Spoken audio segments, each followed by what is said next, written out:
Most people think deep sleep happens simply because they're tired. It doesn't. Deep sleep happens when your brain believes the environment is safe enough to shut down vigilance.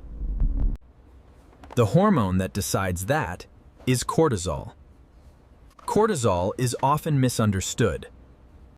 People treat it like the stress hormone, but biologically, it functions more like a timing hormone. Its real job is to regulate alertness across the 24-hour circadian cycle. In a healthy rhythm, cortisol spikes in the morning to wake you up and gradually declines throughout the day. By night, it should be near its lowest point. That drop is what allows the brain to enter deep sleep. When cortisol stays elevated at night, the brain interprets the environment as potentially unsafe. So, it delays deep sleep. You may fall asleep, but the brain refuses to fully power down. To understand how to lower cortisol at night, you first have to understand the deeper system controlling it. The hidden system behind cortisol, the stress hormone. But it's not the enemy, it's a signal, part of a hidden system. Let's unlock it. Cortisol is controlled by a three-part system called the HPA axis. Hypothalamus, pituitary gland, adrenal glands. This system constantly evaluates your environment for signals of threat or safety. When the brain perceives stress, the hypothalamus releases CRH. The diagram continues, showing CRH signaling the pituitary gland, which then signals the adrenal glands to release cortisol. This entire cascade can happen in seconds. But here's the important part. The brain does not distinguish well between physical threat and psychological stimulation. Late-night emails, overthinking, social media arguments, bright artificial light. To the HPA axis, these can all look like survival signals. So cortisol stays elevated long after the sun goes down. You are a highly effective time manager, but have you considered how your internal clock influences this? Your cortisol rhythm is synchronized by a structure in the brain called the suprachiasmatic nucleus. This tiny cluster of neurons sits inside the hypothalamus and acts as the master clock of the body. It receives direct information from the eyes about light exposure. When morning light hits the retina, the clock signals the body to increase cortisol. This is called the cortisol awakening response. But the same clock must also lower cortisol at night. Optimize your circadian rhythm. The circular diagram continues to animate, showing the brain in a worried state.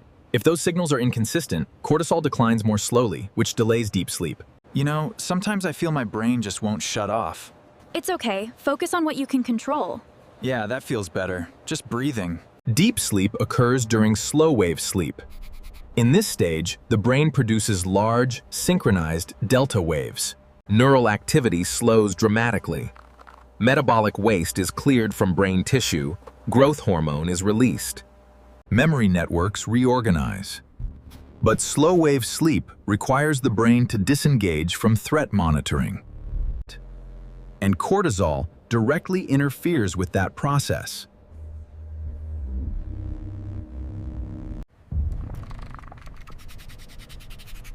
High cortisol keeps the brain's locus coeruleus active. The locus coeruleus releases norepinephrine, which maintains alertness. As long as this system remains active, the brain cannot fully enter deep sleep. So even if you're technically asleep, your brain remains partially on guard. That leads to shallow, fragmented sleep.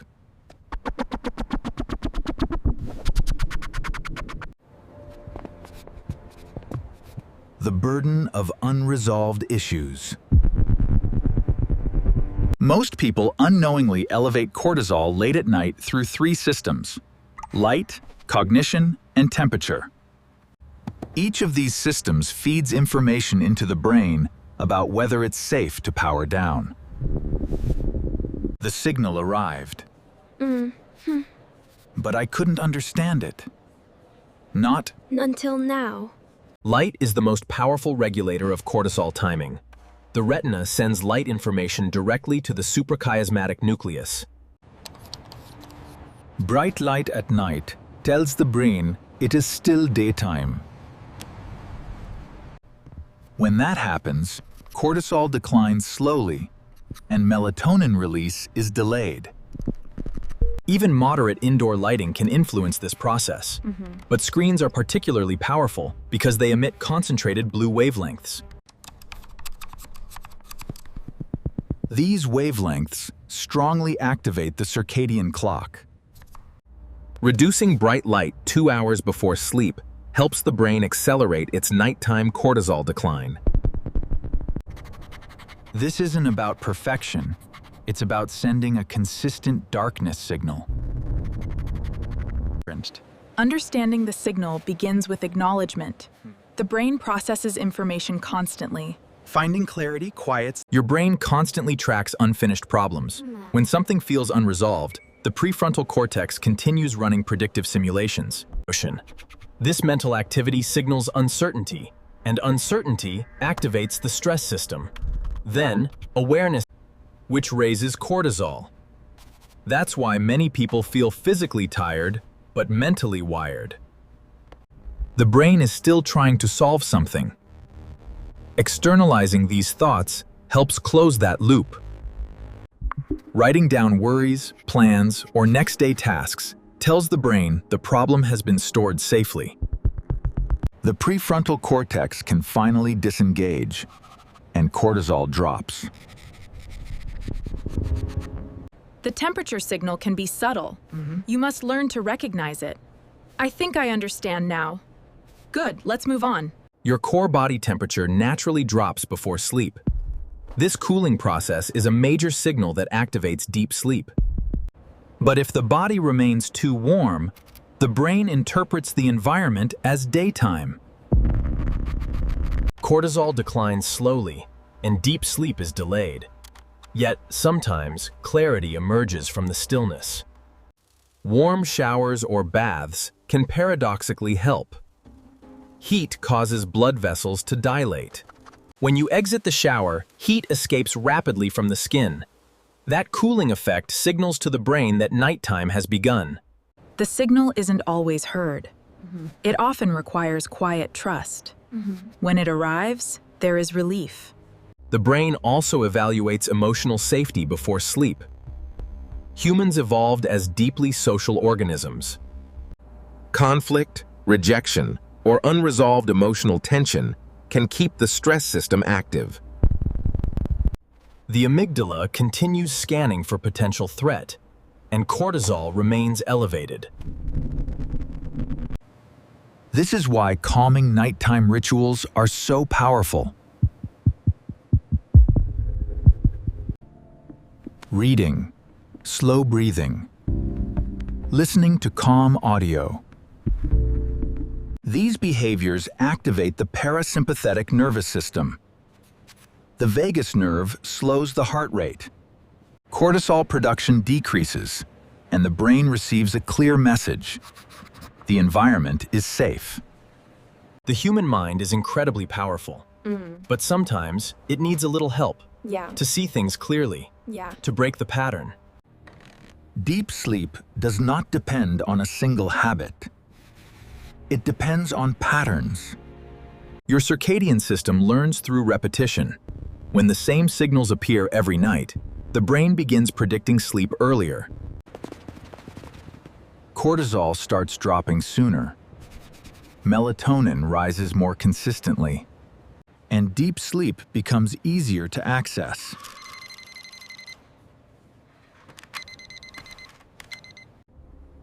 Over time, the body begins preparing for sleep before you even reach the bed. Not because you forced it, but because the biological clock has learned the pattern.